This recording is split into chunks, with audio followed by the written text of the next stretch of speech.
Hi there, in this video I'd like to introduce the notion of arpeggios to people that are new to them and have not discovered them before.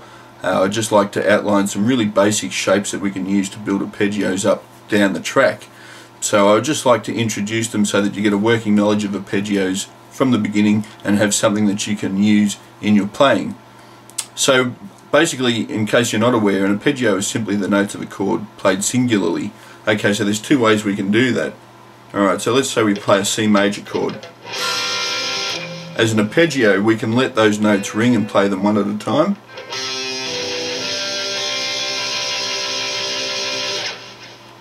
Or we can play them as single notes, as in a lead break, where they don't all ring, where they're just played sequentially.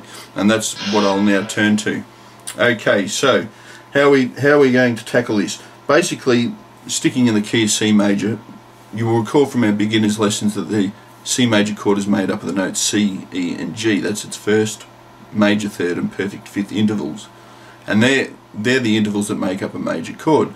And it's called a major chord because it has a major third interval from the root. And the perfect fifth just means that it's a complete major chord.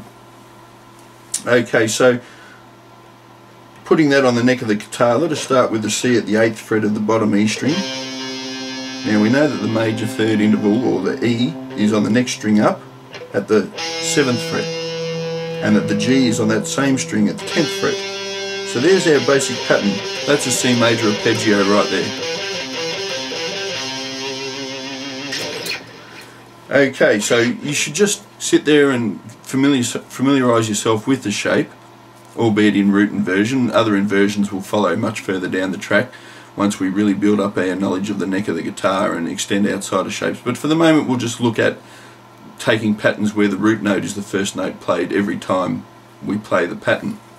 Okay, so the pattern remains unchanged on the 4th and 5th string. So if we start on the 3rd fret of the 5th string with a C, then we play the 2nd fret E, 5th fret G, or an octave high. Similarly, if we go to the 10th fret of the 4th string, then there's a C there, there's an E at the 9th fret of the 3rd string, and a G on that same string at the 12th fret. So you can hear that these patterns are all exactly the same, albeit in different octaves. The only difference is when we get to the B string being the top string, so we take those 2nd and 3rd strings, the 3rd being the G string, we start at the C. Now the E, instead of being on the B string at the 4th fret, is at the 5th fret also, so we go up the string and remain on the same fret. Then we have again a 3 fret span to the G, and this is because of the tuning of the guitar in this region of the neck. And from intervallic theory we should recall that the major third is always on the same fret on adjacent strings in that region. Now when it comes to playing the top two strings, we again return to the original pattern.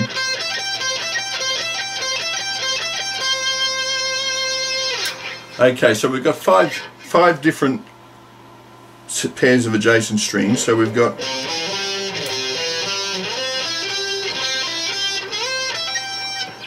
they're your basic patterns for a major arpeggio. So no matter what note you start on, if you apply that pattern, you'll be playing that note's major arpeggio. It's major chord as single notes.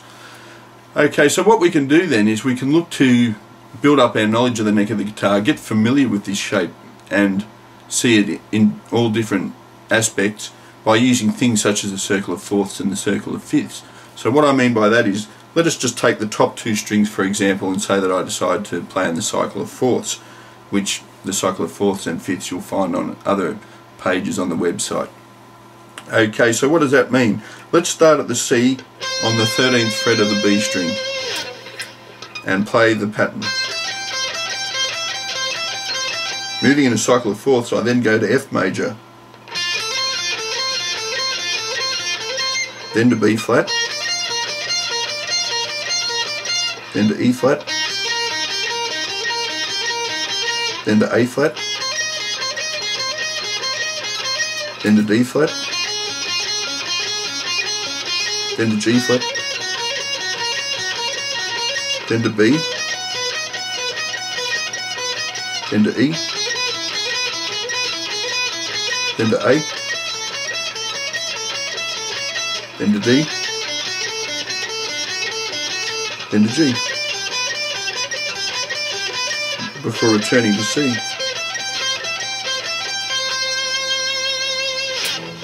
Okay, so that's just a basic exercise that's useful in many ways. So it's cycled through all 12 major arpeggios, and it's done so by using the cycle of fourths, and you again use the fifths if you prefer. But it'll give you great modulation ideas as well as building up licks and just a basic familiarity of the shape.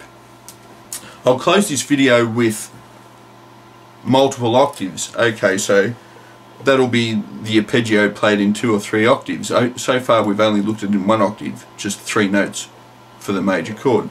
So how this works is if we start at the bottom E string at the 8th fret and play the pattern there, we know that the next C an octave above is at the 10th fret on the 4th string. We again apply the pattern, and then if we move up to the 2nd string at the 13th fret, we have an octave higher again.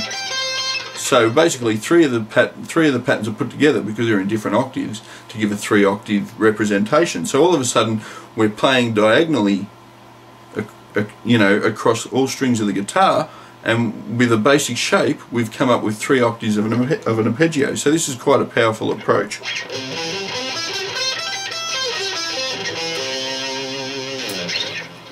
Similarly, we can start on the 5th string at the 3rd fret and play the pattern there.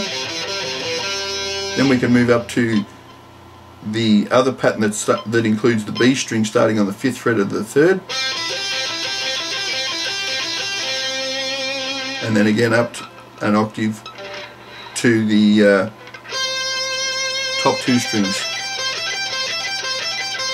Now that obviously requires a lot more movement than the 3-octave pattern. I mean, this in itself is a 3-octave pattern, but because we're starting on the 5th string, we have a bigger leap to get the 3 octaves in. So again,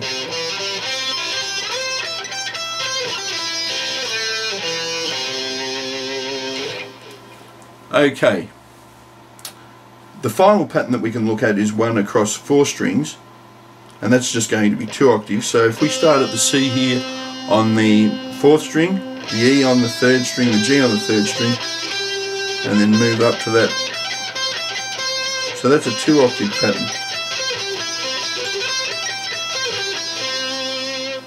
Once again, once you become familiar with the basic shapes of the major arpeggio, do all sorts of things with them, play them in multiple octaves, move your way around the neck. It'll really build up your skill at reading the notes on the neck, where to start, all that sort of thing, how to construct the arpeggios in multiple octaves, and how to do things such as cycling and modulation and key changes and so on and so forth.